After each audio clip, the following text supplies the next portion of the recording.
Welcome to South Coast AQMD On the Air's Governing Board meeting highlights for March 2015. I'm your host, Philip Crabb. The South Coast Air Quality Management District is the air pollution control agency for all of Orange County and the urban portions of Los Angeles, Riverside, and San Bernardino counties. Home to almost 17 million people, it is the second most populated urban area in the United States, and one of the smoggiest.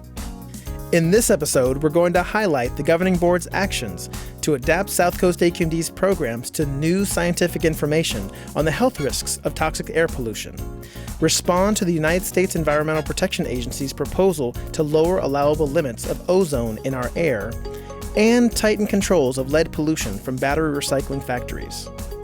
The March 2015 meeting was held in the Long Beach City Council chambers. On occasion, South Coast AQMD's Governing Board meets at different locations throughout our four-county area to give local residents an opportunity to address the board in their own community.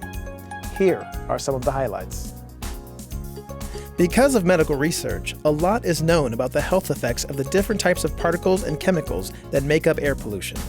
The California Office of Environmental Health Hazard Assessment follows the most recent research and publishes state guidelines on how much risk to our health certain toxic air pollutants cause.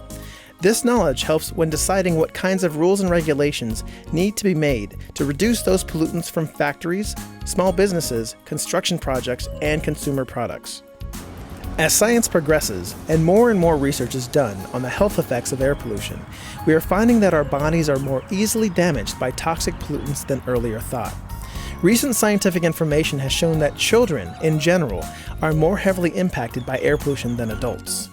So the board heard that the California Office of Environmental Health Hazard Assessment is about to toughen the state guidelines on the health risk of certain air pollutants. This means that South Coast AQMD will need to start adjusting its toxic air pollution programs, as well as begin a major communication effort to educate the many businesses, local governments, and communities about the new guidelines and how they will affect pollution control requirements. Representatives from business groups urged South Coast AQMD staff to take special care in developing the outreach and communication to businesses and the public. They were concerned that there might be an impression that air quality risks are going up, when they actually have been cut in half since the 1990s. They also asked that the construction, home building, and business communities be included in the development process. The board expressed its concern about how small businesses will be impacted, as well as the economic effects. They authorized staff to begin the outreach process and to make sure to clearly communicate the reasons for these tougher guidelines and how these businesses may be affected. There are also going to be changes in a different set of air pollution standards.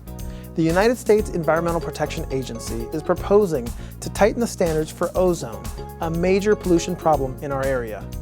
Ozone is formed when pollution from cars, trucks, trains, planes, ships, factories, paint, chemicals, and consumer products mix together in our air and chemically react under the intense Southern California sunshine.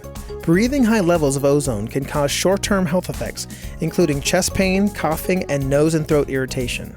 It is linked to increased symptoms for those with asthma and bronchitis, damages lung cells, and may be linked to permanent lung damage. Major efforts have been made to reduce the pollution that forms ozone. Since the 1980s, average ozone concentration in our region has dropped dramatically.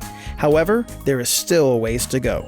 South Coast AQMD staff explained to the board that the US EPA had proposed tightening the ozone standards in 2010 because of newer scientific research on the health effects of ozone, but that proposal was never finalized.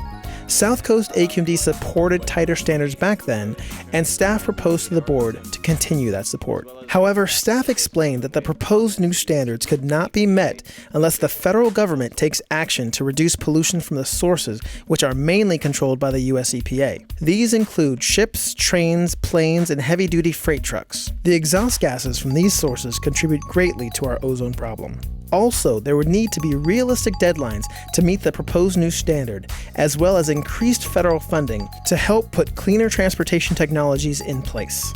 The board agreed with these points, especially that the federal government needs to do its fair share to reduce pollution from the sources which are mainly controlled by the US EPA, and directed staff to work with the board to firmly communicate this to the US EPA. When car batteries wear out, they get recycled. They're taken apart and the materials are either used to make new batteries, sold, or carefully disposed of. And that's a good thing, if it's done right. Because car batteries are full of lead, arsenic, and other very toxic materials. South Coast AQMD has rules controlling the amount of lead air pollution directly allowed from battery recycling operations. Staff proposed to the board to cut that amount in half, require 24-hour open-air monitoring at the property lines around these factories with at least 4 air monitors, and added the most stringent lead limits in the world for those property line monitors. Support for this proposal was overwhelming. Many residents who live in the communities near the Exide Battery Recycling Factory in Vernon came to passionately express their frustration from the years of being exposed to the plant's toxic pollution. The governing board approved the proposed new lower lead pollution limit, along with the stringent around-the-clock property line monitoring. About a week after the March board meeting, the U.S. Department of Justice announced that the Exide plant in Vernon will permanently close down under an agreement to avoid criminal prosecution for repeatedly polluting both the air and the soil. Exide must now follow a detailed order from the California Department of Toxic Substances Control to clean up the toxic materials from its site and within the surrounding communities in Maywood and Boyle Heights. The South Coast AQMD's governing board usually meets at their Diamond Bar headquarters on the first Friday of each month, except August. Our job at South Coast AQMD is to find out where air pollution is coming from, figure out ways to reduce it, and then work together with businesses, lawmakers, scientists, and the community so that we can all have clean, healthy air to breathe. And all this work is under the leadership of a 13-member governing board. 3 of the board members are appointed by state elected officials, 1 by the Governor of California, 1 by the State Assembly, and 1 by the State Senate. There are 4 county supervisors representing Los Angeles, Orange, Riverside, and San Bernardino counties. 6 are local city council members representing the cities in each county. You are always welcome to come join us and participate or follow the meeting as it is live streamed online at our YouTube channel, South Coast AQMD, and aqmd.gov. Past meetings, agendas, and information on each item can also be found on our website. We encourage you to get connected to South Coast AQMD through our smartphone and iPad apps. We also have a bi-monthly publication called The Advisor that can be read online or on our interactive iPad app that you can download from the App Store.